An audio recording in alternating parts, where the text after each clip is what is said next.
The glass of champagne nearly slipped from my hand when I saw them. Richard, my husband of 25 years, stood in our living room with Sophia Ellington, the woman who was supposed to marry our son Ethan in just a few hours.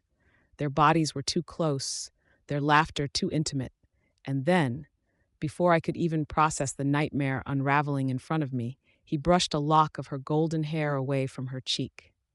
My stomach twisted into knots so sharp I thought I might collapse. It wasn't a fleeting gesture. It was the touch of a man who knew her in ways no father-in-law ever should.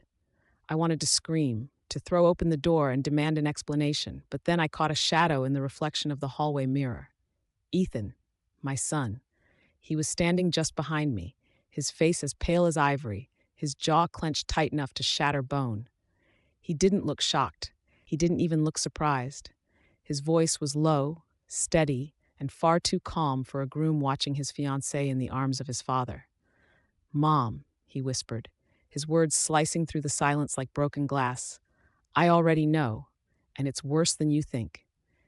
In that moment, the ground beneath my feet gave way. Everything I had believed about my marriage, about my family, about the future I had so carefully planned for my son, it all shattered in a single breath. But maybe I should start at the beginning.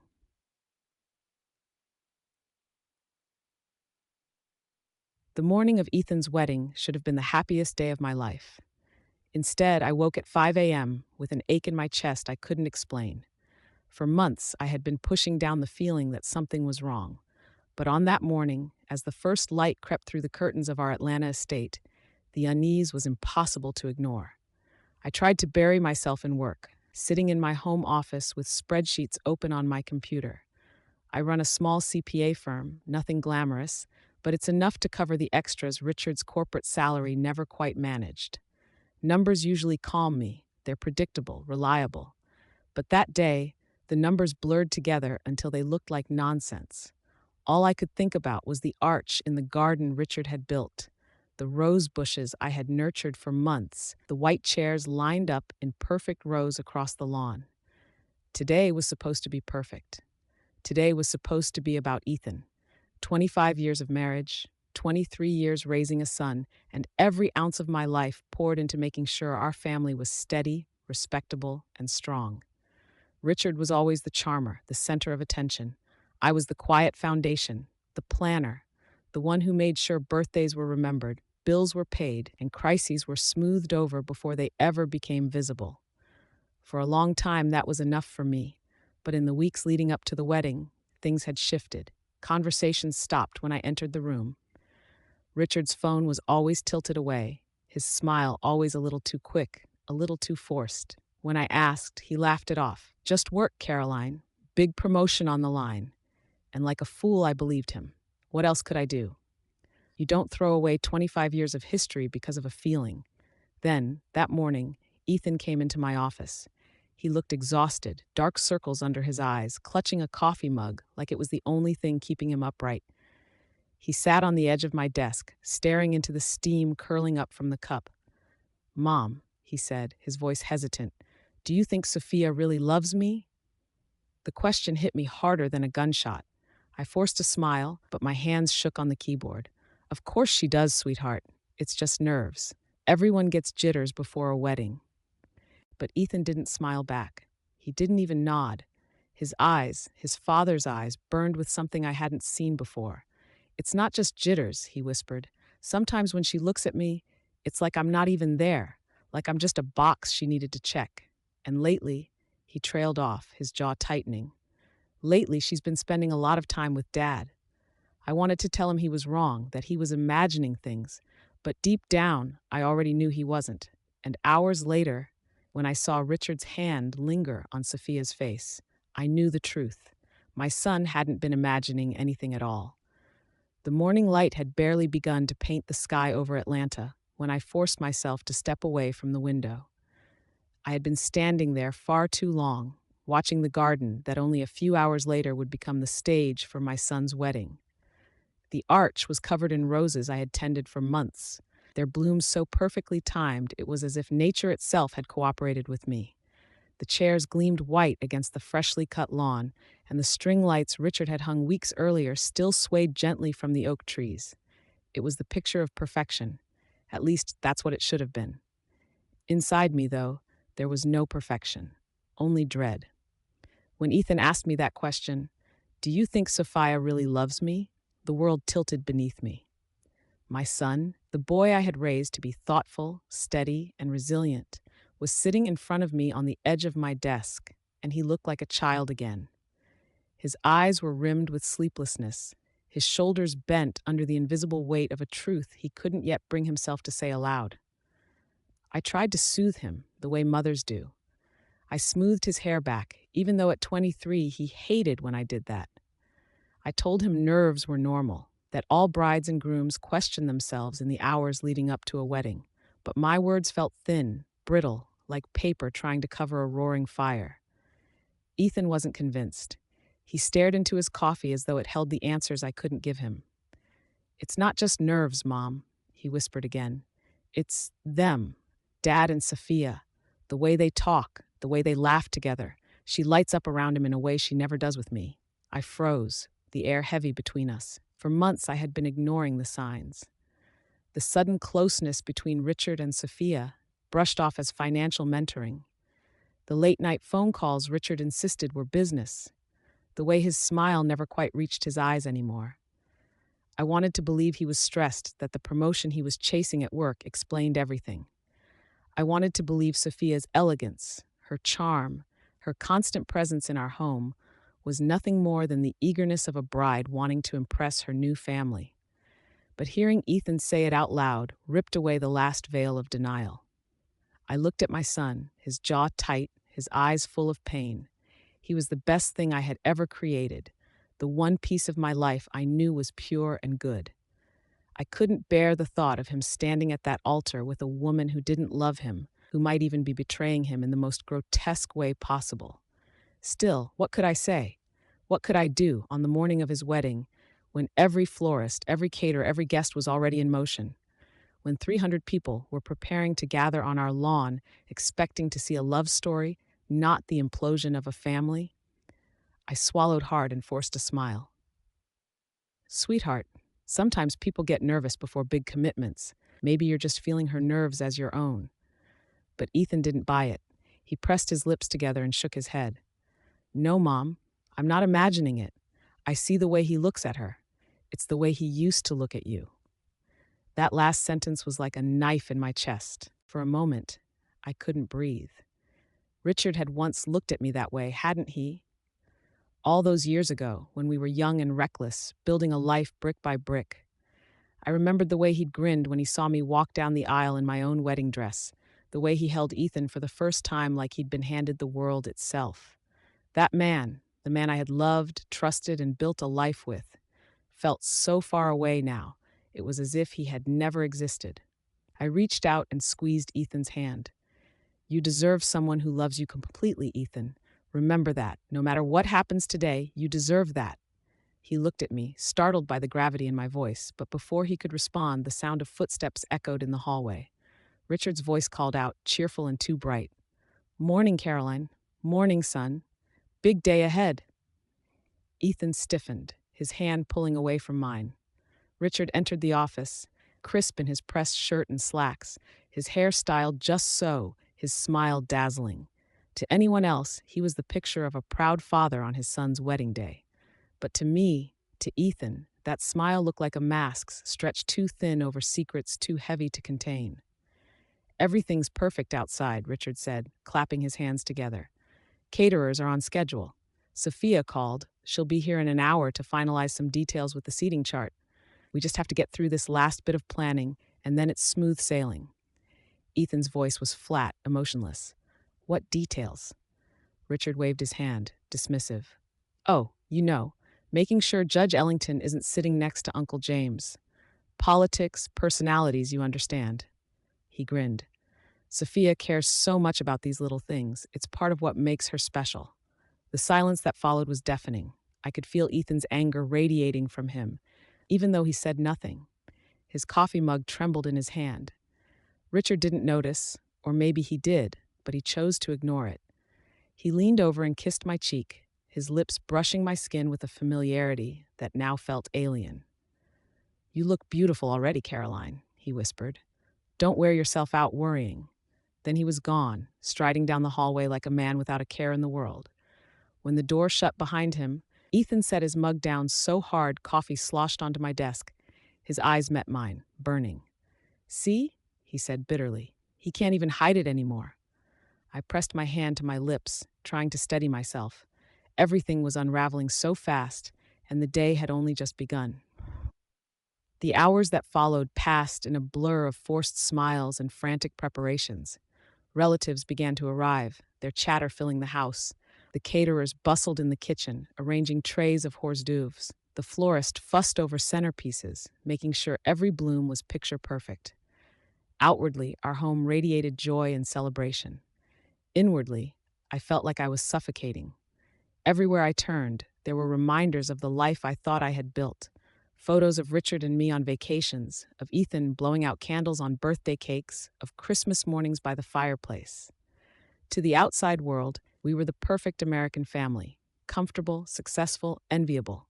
But I knew the truth, or at least I was beginning to. Each time I caught Richard's eye across the room, his smile was too quick, his gestures too rehearsed. When Sophia arrived, radiant even in jeans and a silk blouse, I watched as his face lit up in a way that made my stomach churn. She leaned close to whisper something in his ear, and he laughed. A real laugh, light and unguarded, the kind of laugh I hadn't heard from him in years. I excused myself before I could crumble in front of everyone. In the quiet of my office, I closed the door and pressed my back against it. My hands shook, my chest ached. I could feel the walls closing in around me. 25 years. 25 years of loyalty, of sacrifice, of choosing stability over passion, of believing in the family we had built.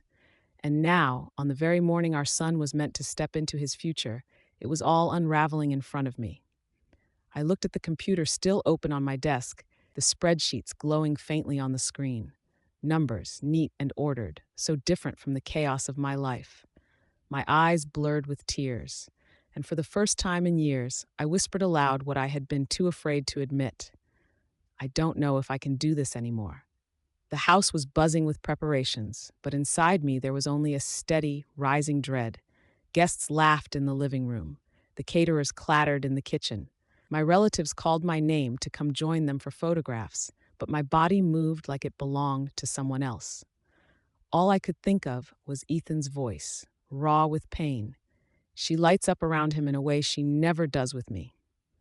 By 10 o'clock, Sophia's sleek white BMW rolled into our driveway. Through the front window, I watched her step out, her long dark hair catching the morning light. She looked impossibly composed, carrying a leather planner in one hand, her phone in the other, as though she were arriving for a business meeting rather than her own wedding day. Richard was at the door before I could blink. He welcomed her in, his smile too wide, his hand brushing her arm with an ease that made my stomach twist. I told myself it was nothing, that I was imagining it, that the hours of anxiety were clouding my judgment. But then I remembered Ethan's face, pale in the early morning light, whispering, "I think she's in love with someone else." I needed to know. Slipping quietly out the back door, I moved around the side of the house, crouching behind the thick hydrangea bushes that framed our bay window. My heart thundered in my chest. I felt absurd, like a spy in my own life. And yet the need to see, to know, was stronger than the humiliation of what I was doing. Through the glass, I saw them. Richard poured a drink and handed it to Sophia, who stood by the fireplace, the same spot where we took family photos every Christmas.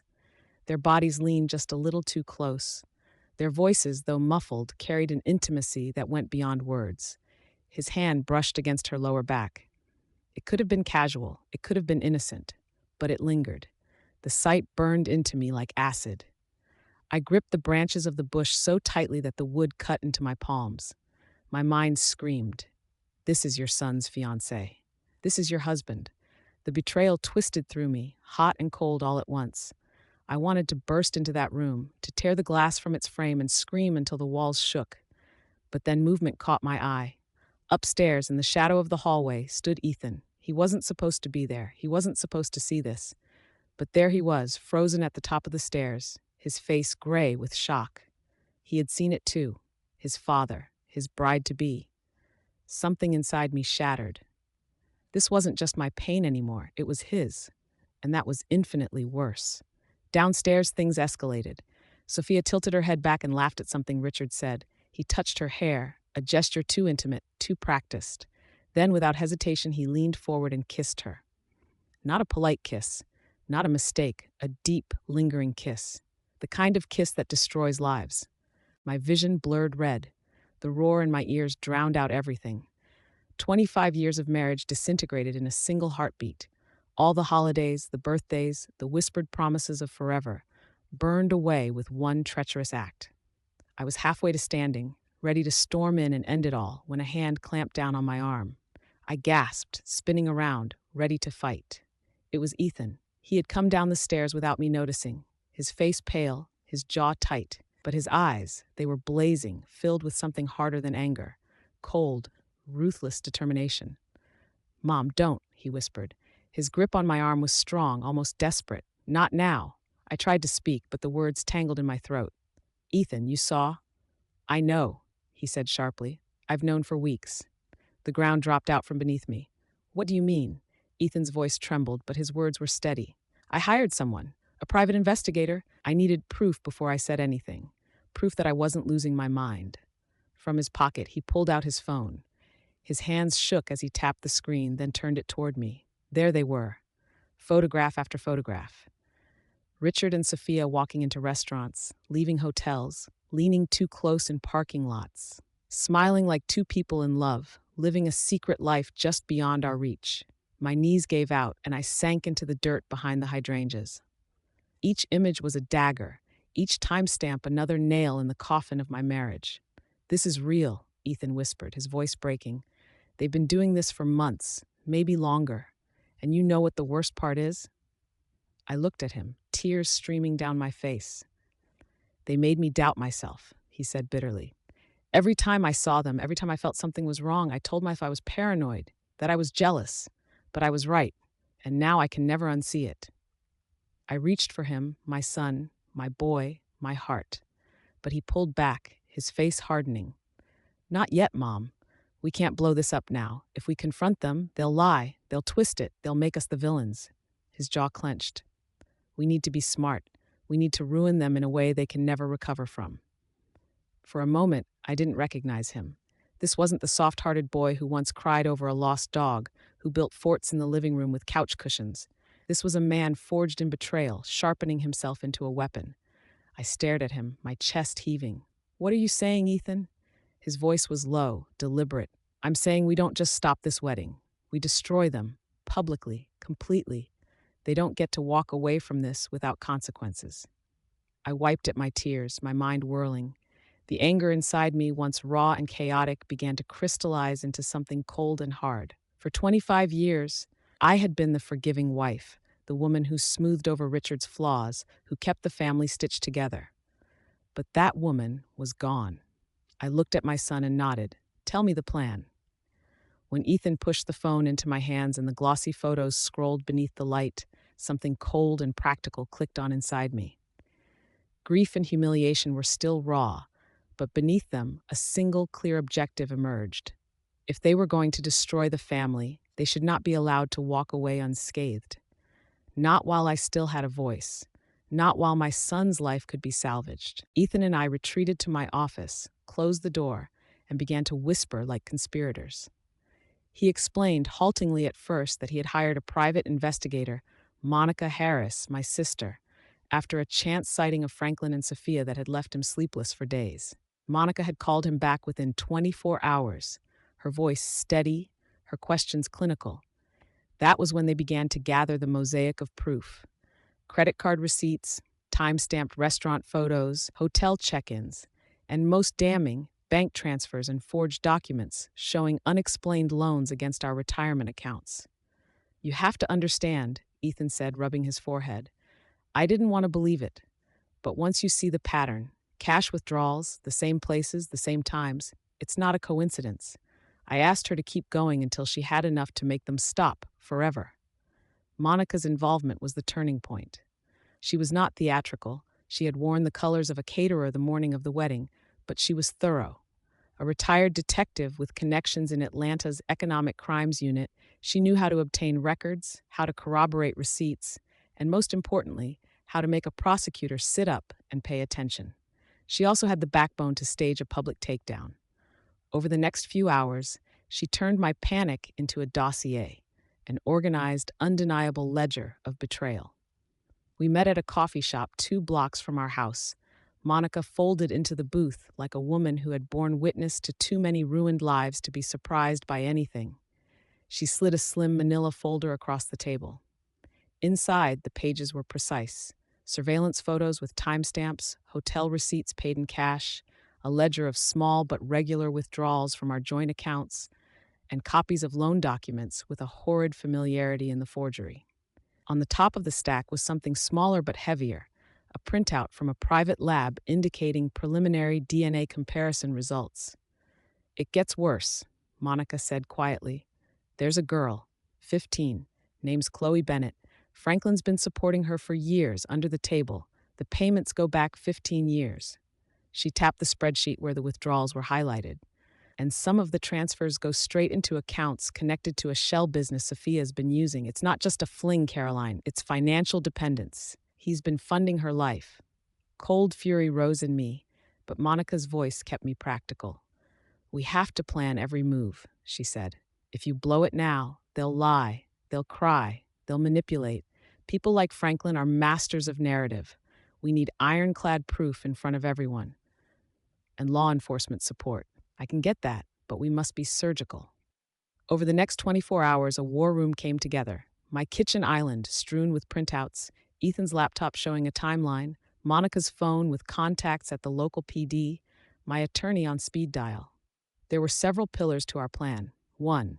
Visual proof for the big reveal. Monica would compile a slideshow of photographs, clear images of Franklin and Sophia together in hotels, time-stamped dinners, a sequence showing purchases and cash withdrawals. The slideshow had to be unmistakable: dates, times, locations, and captions. 2. Financial evidence. My accounts showed withdrawals, loans taken against retirement funds, and transfers to accounts linked to Sophia's shell company. Monica's contact at the Economic Crimes Unit agreed to have a liaison ready to receive documents should criminal activity be revealed publicly. 3. The DNA. The preliminary DNA result showing the probability of paternity for Chloe Bennett was the hammer. Monica had secured a preliminary comparison via an independent lab, enough to make the claim credible in front of a crowd. We would follow up with legal samples, but the public display needed only the lab's report and a clear explanation. 4. Legal backup. My lawyer prepared a sealed packet with the divorce paperwork and a civil complaint for financial fraud. We needed to ensure that we would not be silenced by countersuits and that a legal trail existed the moment the event went public. 5. Execution at the wedding. The moment had to be public, undeniable, and timed. Monica proposed using the slideshow screen, ostensibly to show baby photos of Ethan and sentimental slides, to instead display the mosaic of deceit at the exact moment everyone's attention was on the screen. The audiovisual tech would be Monica's team. She'd infiltrated the vendor lineup by posing as staff and ensured the projection system was in her hands. Ethan surprised me with his coolness. He was tired, his jaw hollowed by sleepless nights, but whatever boyish softness remained in him had hardened into something like strategy. He and Monica rehearsed the sequence until it was mechanical: tell no one, stage the reveal, allow no interruptions. There was a cold logic to his plan that made my stomach both drop and settle. On the night before the wedding, we gathered in the small hours. The house was quiet, the moonlight silver in the yard. I signed the notarized divorce papers as if stepping into a new identity, one who was not defined by Richard's choices. Monica updated me on the final slide order. First, a carousel of baby pictures, comfortable, nostalgic, lulling the guests into a sentimental mood. Then, when the officiant said the traditional line inviting anyone to speak, the screen would switch and the truth would unfold. "Why here?" I whispered at one point, voice ragged. "Why humiliate them in front of 300 people?" Monica looked at me as if the question were absurd. "Because if you confront them in private," she said, "they'll spin their story. They'll gaslight you. They'll make you doubt yourself. Here, There's no room to wiggle. The truth splashed across that screen is the only thing that will stick. Sleep was a rumor that night. My head swam with images. Richard and Sophia kissing by the fireplace, Ethan's pale face at the top of the stairs, Chloe, a schoolgirl who had no say in any of this. Yet amid the nausea, steady determination settled into my bones. If they had been building a double life on lies and pilfered money, then we would take it out into the sun and watch it burn. Morning arrived with an odd clarity. I dressed with care, not for them, but for me. The dress was not extravagant. It was armor, white, simple, and deliberate. The irony that I would wear white on the day of my son's wedding while taking steps to annihilate the ceremony was not lost on me. But the day had been taken from me. There was no return. This was the path to reclaiming what had been robbed, my son's future, our dignity, and the truth. We maintained appearances with practiced smiles. Monica, disguised as part of the catering crew, directed the AV tech without drawing attention. Ethan took his place at the altar, steeling himself. Somewhere in the background, the caterers moved like clockwork. The florists fussed over petals, and vendors checked their lists. Normalcy, an absurd, fragile thing, wrapped the house like cling film. I kept my divorce papers in a small envelope inside my clutch, an emblem of the change I intended to make official at the right moment. My flash drive, copies of the evidence, was zipped into a separate pocket. Everything had to be ready because once the red button was pressed, there was no turning back. As guests began to arrive and the murmur swelled into a hum, I felt the familiar squeeze of old grief. But beneath that, there was a different pressure now, the cold, precise pressure of impending justice. Ethan squeezed my hand briefly, and his fingers were steady. Monica gave me a look that mixed pity and approval. She had seen the wreckage of too many lives to waste sympathy on second thoughts. When the photographer called for family portraits, I smiled and joined the group like any hostess. There were camera flashes, polite laughter, and casual conversation. The deck looked perfect. Lawn chairs, string lights, the floral arch framing the horizon. It was all a stage. And tonight, finally, it would host the act that stripped the curtain away. The wedding day had dawned clear, the Georgia air warm with the promise of early summer. The lawn was a scene from a magazine spread, white chairs in perfect rows, string lights twinkling though the sun was still high, floral arches bursting with roses that I had nursed with my own hands. To the gathered guests, it was the picture of elegance. To me, it was the stage for a reckoning 25 years in the making. Franklin, Richard, as everyone else knew him, floated through the crowd with the ease of a man who had charmed his way through life. He shook hands, clapped backs, and accepted congratulations with that familiar, confident smile. Beside him, Sophia shone in white lace, radiant and poised, her every step practiced like a debutante stepping into the life she thought she had secured. But her eyes betrayed her, darting toward him at the front row every few seconds, a glance that was meant to be subtle, but to me blazed like a warning beacon. I sat in the first row, my heart pounding so hard I thought it might rattle the wooden chair. In my clutch rested two things heavier than any jewels: my signed divorce papers and a small remote that controlled the projection screen set up behind the altar. At any moment, it could transform from a slideshow of Ethan's childhood into the graveyard of their carefully built lies. The quartet began to play. Guests rose as Sophia made her entrance, her veil catching the light. Ethan stood at the altar, his expression unreadable, his jaw set like stone. His bride-to-be approached, every eye on her, the perfect bride. But I could see the flicker in his gaze, the steel resolve that had replaced boyish hope.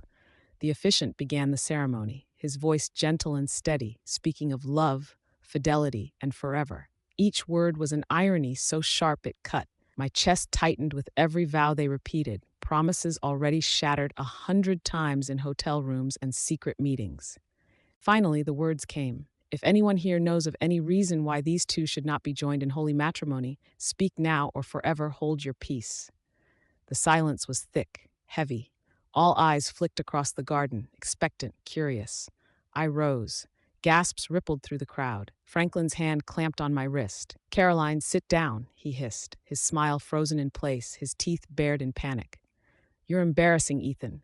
But Ethan's eyes met mine across the altar. He gave the smallest nod. It was the signal.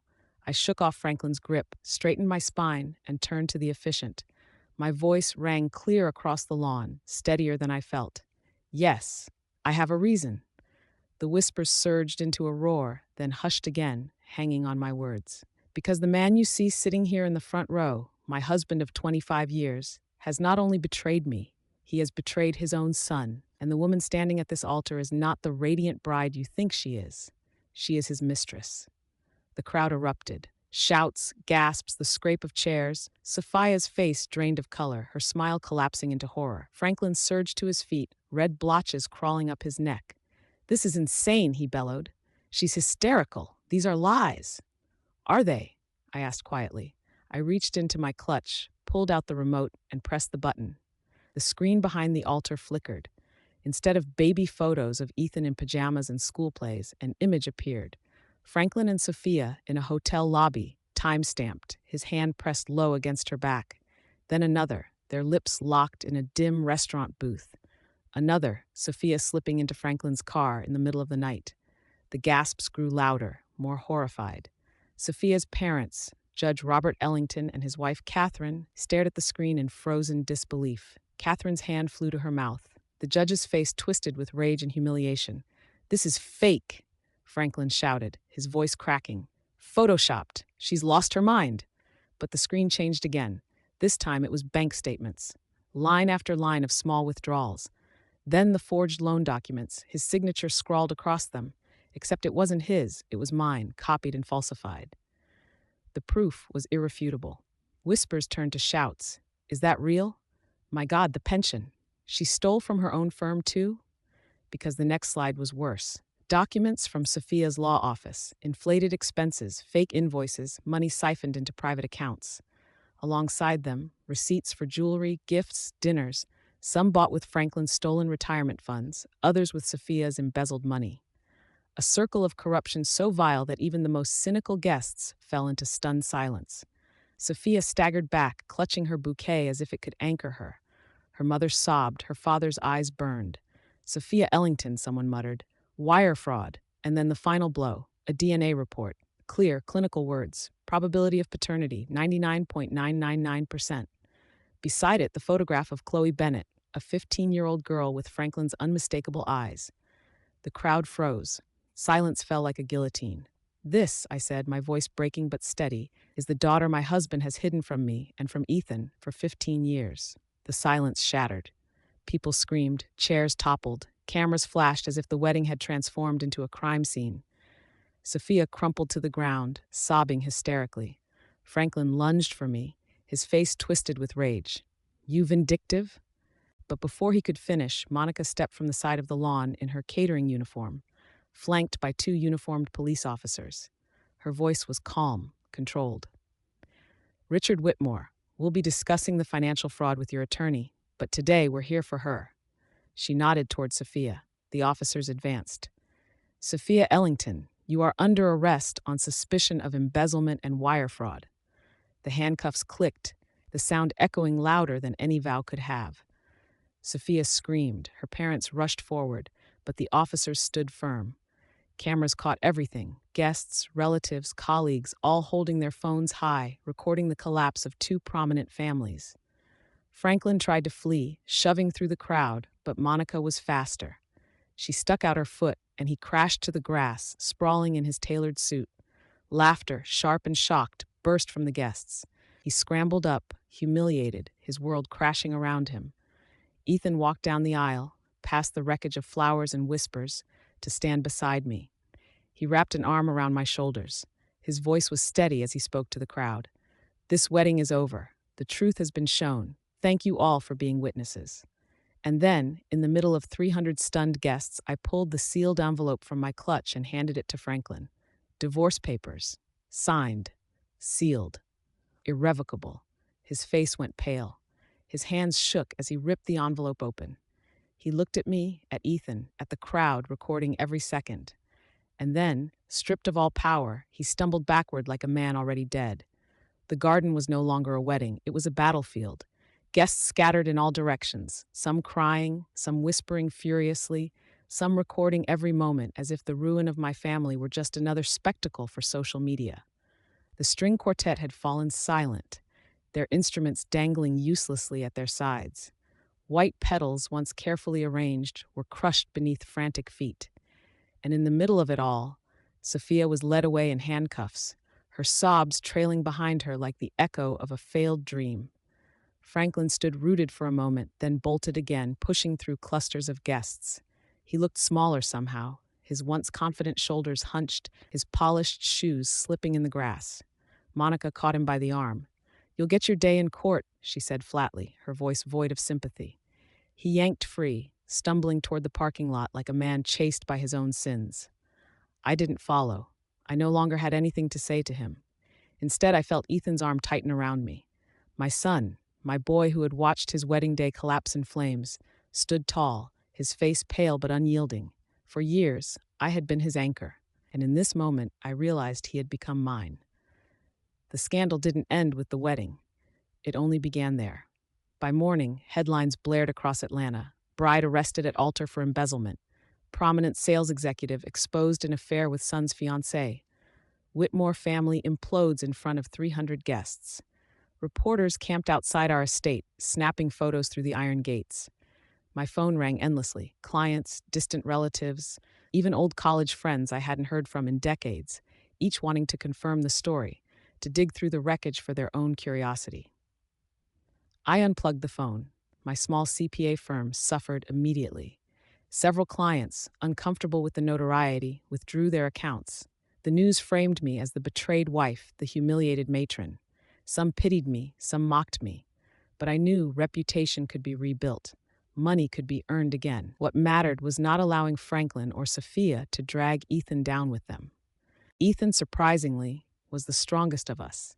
He moved through the days with quiet resolve. The therapy appointments began almost immediately. He insisted on facing the trauma head on. "If I don't," he told me, "this will haunt me forever." And I refused to let them win twice. I admired him more than I could say. Franklin's descent was swift and merciless. The company that had employed him for 20 years terminated his contract within a week, citing breach of trust, after evidence of his forged loan documents surfaced. His colleagues, once charmed by his charisma, turned their backs overnight. He became a pariah, whispered about in offices and clubs, mocked in the same social circles where he had once reigned supreme. He moved into a one-bedroom apartment on the other side of town, stripped of his polished image. Word spread that he drank too much, that he haunted dim bars, that he avoided eye contact with anyone who might recognize him.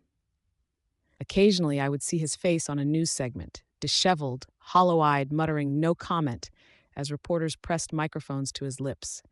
For 25 years, he had stood beside me as the confident, charming man who made every room brighter. Now he was just another fallen figure, swallowed by his own greed and betrayal.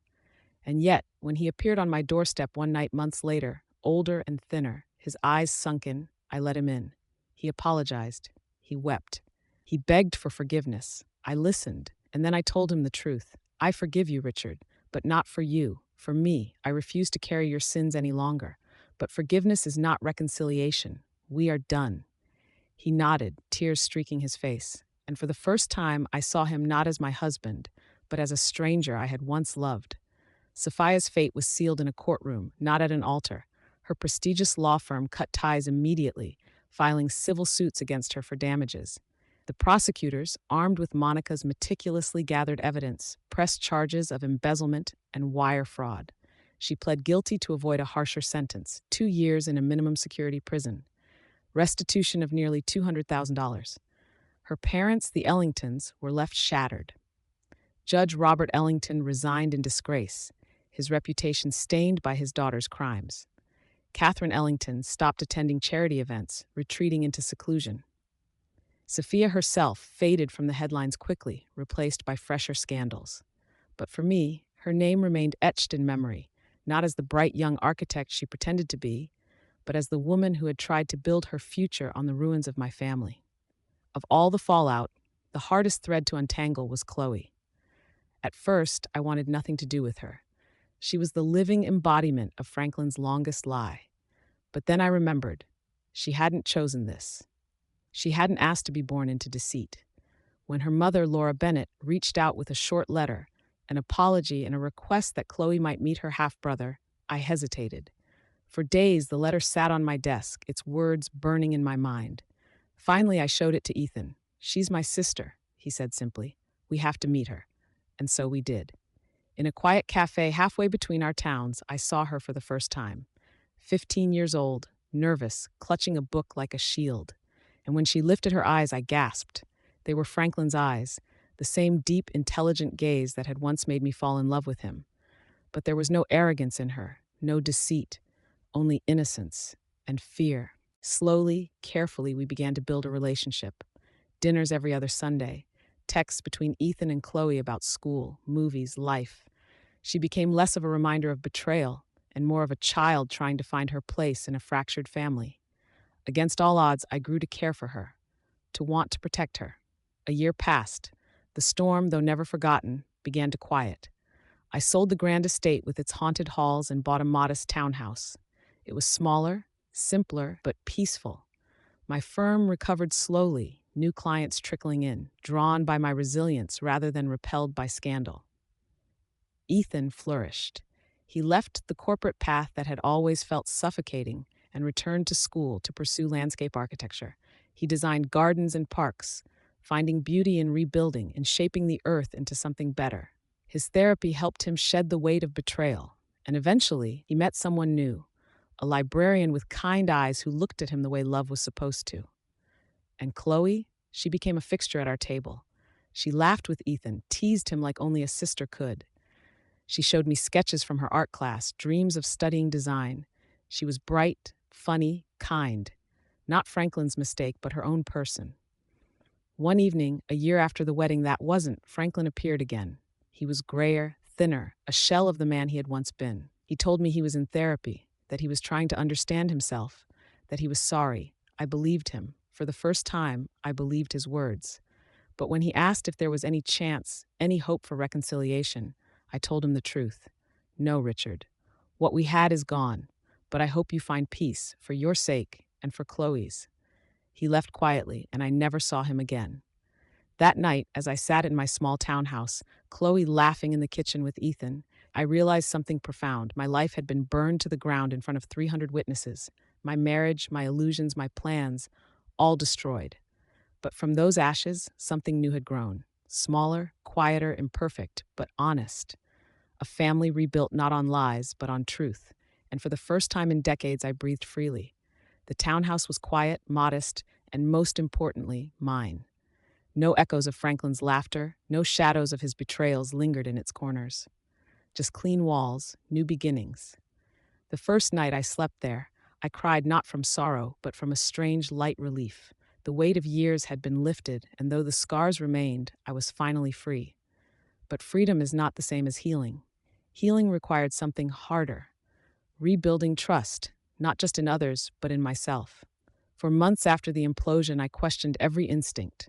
I second-guessed my judgment, replaying years of small moments when I should have noticed, when I should have asked harder questions. Therapy helped, but the deeper balm came from something else. Ethan and Chloe.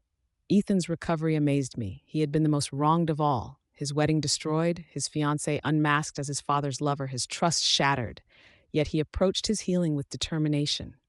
Therapy became his compass. He confronted his grief, his anger, and his shame. At first, he struggled. Nights of silence, mornings when he stared blankly at his coffee. But slowly, his resilience bloomed. He shifted careers, walking away from the corporate world that had always been more his father's dream than his own. He enrolled in a landscape architecture program, throwing himself into designing spaces where beauty could grow from chaos. One day, he showed me a sketch of a garden he was designing. Wildflowers tangled with neat paths, chaos made harmonious. "This is me, Mom," he said quietly. "This is what I want to do, make sense out of mess." Watching him, I realized my son had turned his pain into purpose, and in his healing, I found the strength to begin mine. Chloe entered our lives gently, like a wary guest afraid of overstaying. The first dinners were awkward. She barely spoke, her eyes flicking between Ethan and me, unsure of her place. But Ethan, bless his heart, bridged the gap. He asked her about her classes, her favorite books, her dreams. Slowly, she opened up. She loved art, especially sketching faces. She showed us a notebook filled with portraits, her mother, her friends, even one of Franklin. But one page stopped me cold, a drawing of Ethan, done in quick, sure strokes, capturing his seriousness and warmth. She had sketched him from memory. "He's my brother," she said shyly when I asked. I wanted to remember him. That was the moment I knew she belonged. Sunday dinners became a ritual. Chloe teased Ethan the way only a younger sister could. She asked me for advice on school, on friends, on boys. Slowly, she stopped being a reminder of betrayal and became something else, family. For me, embracing her was the hardest act of forgiveness I had ever attempted. But each laugh, each smile, each moment of trust she gave us stitched something inside me back together. She was not Franklin's mistake. She was her own person. And she was ours. For years, I had defined myself by service: wife, mother, planner, the quiet foundation holding everyone else up. When it all crumbled, I faced the terrifying question: who was I without them? I rebuilt my firm, slowly regaining clients. But more importantly, I rebuilt myself. I began running again in the early mornings, the crisp Atlanta air filling my lungs as the city woke. I joined a book club. I traveled to places Franklin had always dismissed as not worth the money: New Orleans, Charleston, even a week alone in Maine, where the quiet ocean reminded me that solitude was not loneliness. And in the quiet of those trips, I rediscovered something I had forgotten: joy that wasn't tied to anyone else's approval. Yet the past has a way of lingering. 1 year after the wedding that wasn't, Franklin appeared again, gray, tired, stripped of all arrogance. He asked to see me. Against my better judgment, I agreed. We met in a diner. He looked at me with hollow eyes. "I've lost everything, Caroline," he said, "and I know I deserve it. I just want you to know I'm sorry." For the first time, I believed him. He had been broken by his own choices. But forgiveness did not mean reconciliation. "I forgive you," I told him softly. "Not because you deserve it, but because I refuse to carry your sins any longer. But we are finished, forever." He nodded, tears in his eyes, and left. I watched him go without regret. By the second year, life had taken on a new rhythm. Ethan flourished, designing landscapes that won small awards and bigger respect. He began dating again, a kind librarian named Grace, who adored him not for his pedigree, but for his soul. Chloe thrived in school, her art winning recognition, her confidence blooming. She called Ethan almost daily, sometimes even me, her voice bright and eager. And me, I had built a life that was smaller, simpler, but real. No lies, no pretenses, just truth, even when it was painful.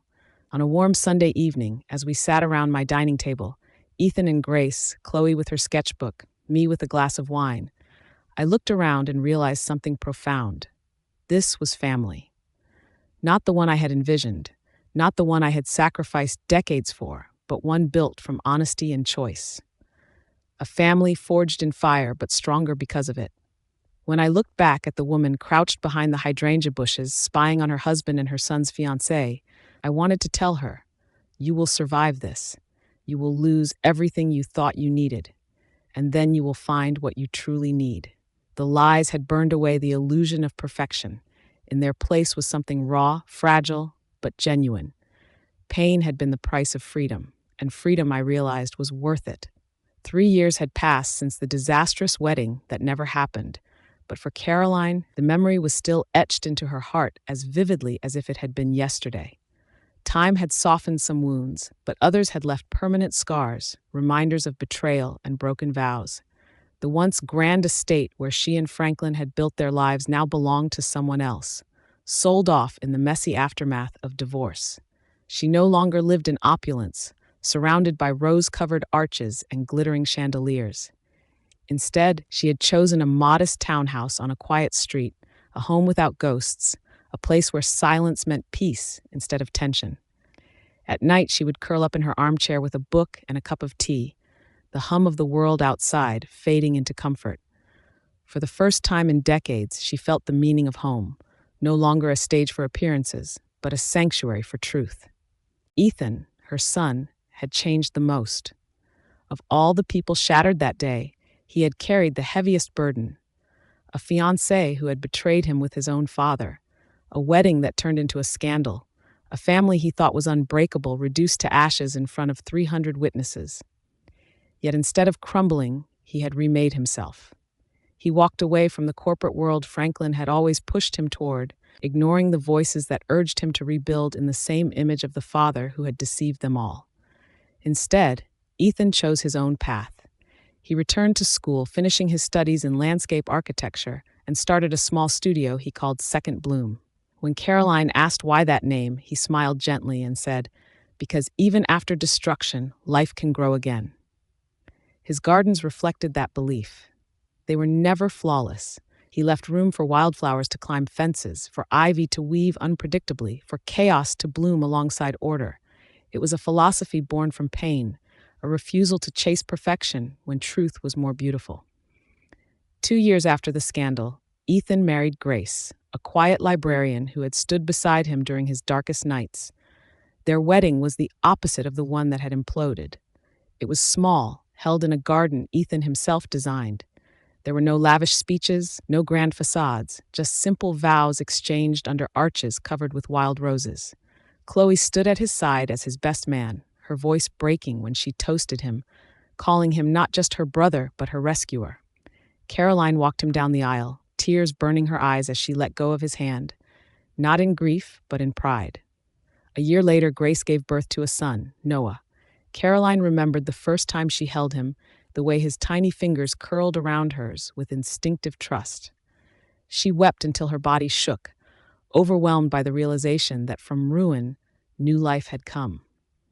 Chloe's presence in their lives had once been fragile, as if she herself doubted she deserved a place at their table. She was, after all, the living embodiment of Franklin's longest lie, a child he had fathered in secrecy while presenting himself as a faithful husband. At first, she barely spoke, her eyes darting like a bird ready to flee at any moment. But Ethan broke down her walls with kindness. He invited her to dinners, teased her like the brother she had never known, encouraged her to share her passions. Slowly, she revealed her love for art. One evening, she brought her sketchbook and showed Caroline the drawings inside. Faces of people captured with lines of tenderness and sorrow, each one alive with emotion. Among them, Caroline found her own face, drawn with strength in her eyes. "I drew this," Chloe said, her voice trembling, "because you're the one who saved us." From that moment, Caroline stopped seeing her as Franklin's secret. Chloe became her daughter, not by blood, but by choice. She began to call Caroline Mom too, and each time it melted the pain of years into something gentler. Chloe grew into confidence, her art winning praise, her laughter filling the quiet spaces of Caroline's new home. She was no longer a reminder of betrayal, she was a promise of renewal. For Caroline, healing was the slowest journey of all. She had been defined for decades by her roles, wife, mother, caretaker. And when those roles crumbled, she was left staring into a mirror, wondering who she was without them. She rebuilt piece by piece. Her small accounting firm had suffered from the shadow of scandal, but she fought to keep it alive, regaining clients with patience and perseverance. Outside of work, she began rediscovering herself. She took morning runs, joined a book club, even traveled alone for the first time in her life. In Maine, by the restless ocean, she sat on the rocks and let the wind whip her hair, and for the first time, she laughed without bitterness. It was there she met Daniel, a retired professor with a weathered face and gentle eyes. He loved fishing and quoting poetry. He wasn't wealthy, wasn't charming in the grand, calculated way Franklin had always been. He was steady, ordinary, honest. Beside him, Caroline found she didn't need to pretend, didn't need to measure her worth against perfection. What grew between them wasn't fire, but warmth, a steady ember that burned quietly, refusing to fade. As for Franklin, his story closed in shadows. After the revelations, he lost his job, his friends, his reputation. He moved into small apartments, a far cry from the estate he once paraded. Occasionally, his name appeared in the news, his face gaunt, his words limited to no comment. One day, a letter came in his trembling handwriting. He begged for forgiveness, for a chance to see his grandson. Ethan read the letter, then folded it without expression. "I hope he finds peace," he said. "But Noah deserves to grow up surrounded by truth, not lies." That was the final word. Franklin faded into obscurity, not with anger, but with silence. Caroline forgave him quietly in her heart, not for his sake, but for her own freedom. Forgiveness did not mean returning to him. It meant letting go of the weight he had left on her shoulders. Life settled into a rhythm. Sundays became sacred. Ethan, Grace, and little Noah came over with laughter in their voices. Chloe brought her sketchbook or cookies she had baked. Daniel sometimes joined them, his stories making Noah giggle. Around Caroline's dining table, she saw what family really meant, not the facade of wealth and charm, not the perfection Franklin had tried to stage, but choice. Family was Ethan, who had grown from pain into strength. It was Grace, gentle and loyal. It was Noah, a child born from healing. It was Chloe, once hidden, now shining. It was Daniel, who asked for nothing but honesty. It was laughter over shared meals, drawings taped to the fridge, Noah's tiny footsteps across the floor. It was imperfect, it was scarred, but it was real. Sometimes, late at night, Caroline thought back to the woman she had been on that fateful day, crouched behind the hydrangeas, watching her husband kiss her son's fiancée. That woman had been shattered, her world collapsing in silence. If she could speak to her now, she would tell her, "Hold on. This pain will not be the end. You will lose everything, but in losing it, you will find what is true. The family you thought you had was a lie, but the one you will build afterward will be smaller, quieter, imperfect, but honest. And that will be enough." As Noah toddled into her arms, calling her Grandma Caro, as Chloe leaned against her shoulder and whispered, "Mom, too, we did it," as Ethan smiled across the table with peace in his eyes. Caroline realized the greatest truth she had ever known. To find the light, sometimes you must walk through fire. The fire had burned away the lies, and what remained was raw, but it was real. And for the first time in a long, long time, she felt whole. The first year after the dust had settled was quiet, deceptively so, like the calm that follows a storm, but leaves the ground soaked and unstable beneath your feet. Caroline often wondered if the peace she felt was real, or if it was only the silence before another wave of chaos. She had rebuilt her life piece by piece. Her small firm was slowly steadying. Her Sundays were filled with the laughter of her children and grandson, and Daniel's steady presence gave her a comfort she had never known before. Yet deep down, she could not shake the sense that past betrayals had left cracks that the future might try to widen. It began with Chloe. At 17, she was blossoming into a young woman with talent and fire in her heart. But the scars of being Franklin's hidden daughter lingered. She loved Caroline and Ethan, yet sometimes she looked into mirrors too long, tracing her own features as if they were evidence of shame rather than proof of survival. One evening, Caroline found her shredding one of her own sketches.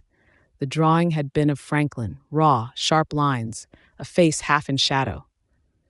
"Why destroy it?" Caroline had asked, her voice gentle. Chloe's answer was a whisper, "Because I hate that I still want him to love me." Caroline pulled her close, heartbreaking at the truth no amount of new family bonds could erase. Franklin's absence had left a wound, one that love could not simply stitch closed. At the same time, Ethan was grappling with his own silent struggle. His marriage to Grace was steady, even tender, but there were nights when Caroline heard his footsteps pacing long after midnight.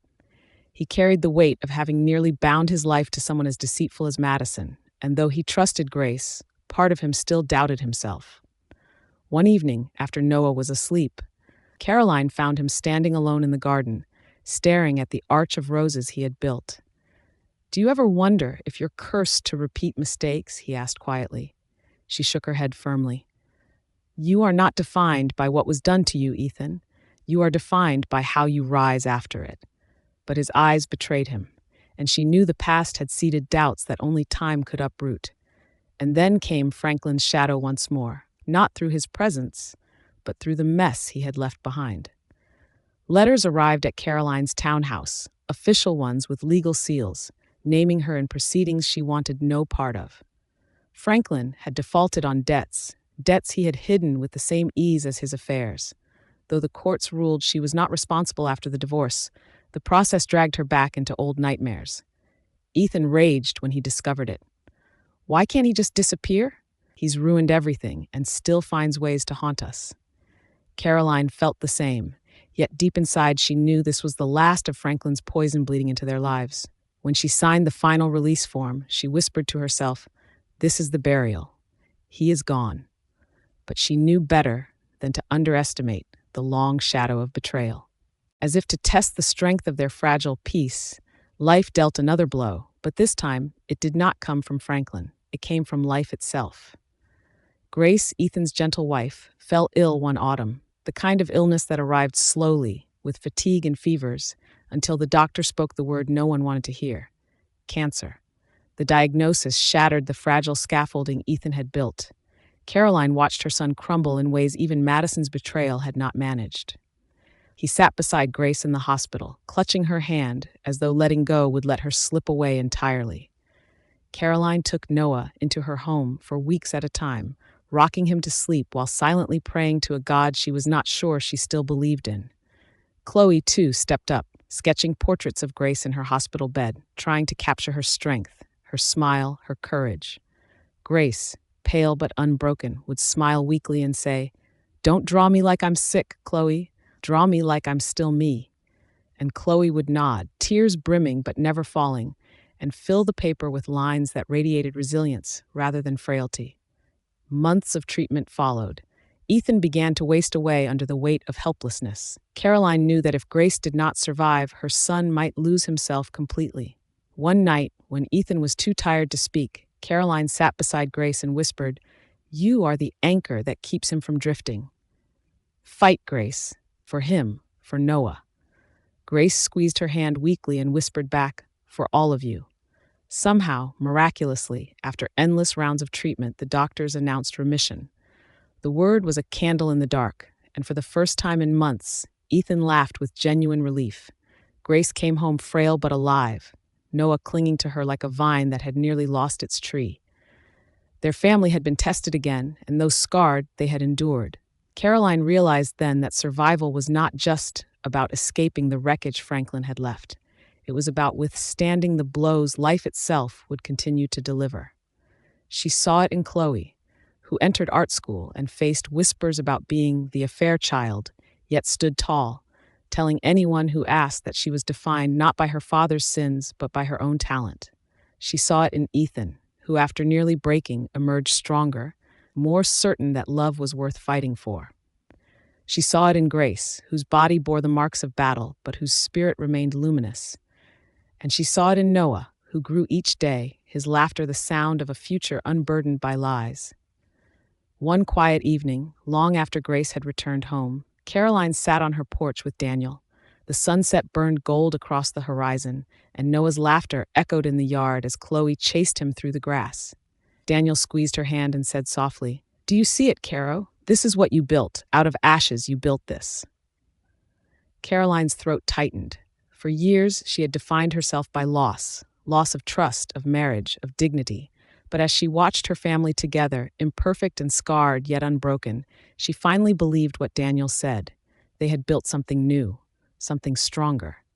The peace was not the naive peace she once knew, the fragile perfection of a marriage built on lies. It was a peace earned through storms, a peace that understood pain, but chose love anyway. As the night settled and the stars appeared one by one, Caroline realized she no longer feared the silence. It was not the silence before disaster anymore. It was the silence of survival, and in that silence, she finally felt whole. The seasons had a way of marking time in Caroline's life. 3 years ago, autumn had brought betrayal, humiliation, and a broken marriage that nearly destroyed her family. 2 years ago, winter had brought nights in the hospital, waiting for news that could have shattered them again. Last spring had brought small blossoms of healing, a grandson's laughter, a daughter's resilience, a son's quiet strength. And now, as another autumn returned, Caroline finally understood something she had never allowed herself to believe. Endings could give birth to beginnings. The townhouse that once felt too quiet had grown full of life. Chloe, now 18, split her time between art school and Caroline's kitchen, filling sketchbooks with portraits of everyone she loved. Ethan had found his calling not only in design but in teaching. He mentored young apprentices, his hands stained with soil, but his eyes full of purpose. Grace had grown stronger every day, her hair returning in curls that framed her radiant smile. Noah, mischievous and bright, had become the heartbeat of the family, dragging toy trucks across the hardwood floors and asking questions so bold they made everyone laugh. Caroline had found herself smiling more than she frowned, humming while she cooked, and even catching her reflection in the mirror and not turning away. She was older now, yes, with lines around her eyes and silver streaks in her hair, but for the first time, she wore those marks not as shame, but as proof she had survived. Daniel had become part of that rhythm too. He was steady, kind, never demanding more than she was ready to give. Some evenings they would sit in silence, reading on the porch, their hands occasionally brushing, and it was enough. Other nights they would dance in the kitchen while Noah clapped and giggled. Caroline had once thought love was passion laced with insecurity, a fire that burned fast and left nothing but ashes. Daniel taught her that love could also be a hearth, steady, reliable, a flame that warmed without consuming. It was on one of those golden autumn evenings that Ethan surprised her. They were gathered for Sunday dinner when he cleared his throat and tapped his glass. "I've been thinking," he said, glancing nervously at Grace, who smiled with encouragement. "Mom, you gave me away once, to the wrong woman. I'd like to ask if you'd walk me down the aisle again, this time to renew my vows with Grace." Caroline blinked, her fork pausing halfway to her lips. Grace nodded, her eyes glistening. "We want to do it right this time," she said softly. "Small, simple, just family. And we want you to stand with us." Tears blurred Caroline's vision as she whispered, "Yes, of course, yes." The vow renewal was set for spring, in the same garden Ethan had built years ago. Unlike the grand public spectacle of his ruined wedding, this ceremony was intimate. Caroline tended the flowers herself. Chloe painted a banner that read "Love Endures," and Noah practiced scattering petals like a proud little page. On the morning of the ceremony, Caroline dressed slowly, running her fingers over the delicate fabric of her gown. She thought of the years of betrayal, of nights spent sobbing into pillows, of the cold shock of seeing her marriage collapse, and she thought of how far they had come. When she looked at herself in the mirror, she whispered, "You made it." The ceremony was everything the ruined wedding had not been. Ethan's voice was steady as he spoke his vows, promising not just love, but partnership, patience, and gratitude. Grace, radiant and healthy again, vowed to cherish not only Ethan, but the family that had embraced her. Caroline held Noah's small hand as she watched them, her heart swelling with a pride so fierce it nearly hurt. When they kissed, it wasn't just a renewal of vows, it was a renewal of hope. Afterward, under strings of soft lights, they shared dinner and laughter. Chloe stood to make a toast, her voice trembling at first, but growing steadier. "This family has been through storms," she said. "But storms don't just destroy. Sometimes they clear the air so the sun can shine again. I wouldn't be here without all of you, and I'm proud to be a Caldwell." The table erupted in applause, and Caroline reached across to squeeze her hand. Later that night, when the guests had gone and the dishes were stacked in the sink, Caroline found herself standing alone in the garden. The roses swayed gently in the breeze, and the air carried the faint sound of crickets. She thought of Franklin, of Madison, of the lies that had once poisoned these very grounds. But instead of bitterness, she felt only release. She had carried that weight long enough. Tonight, under the stars, she let it go. Daniel joined her, slipping his arm around her waist. "You look lighter," he said softly. She leaned into him, smiling. "I am." They stood together in silence, watching the wind ripple through the roses Ethan had planted. Caroline realized that life had not given her the perfect family she had once imagined. It had given her something better, a real one, messy and scarred, but strong enough to survive anything. And in that moment, with the scent of roses in the air and the sound of her family's laughter still echoing in the distance, Caroline finally believed that the story she thought had ended in ashes had, in truth, only just begun.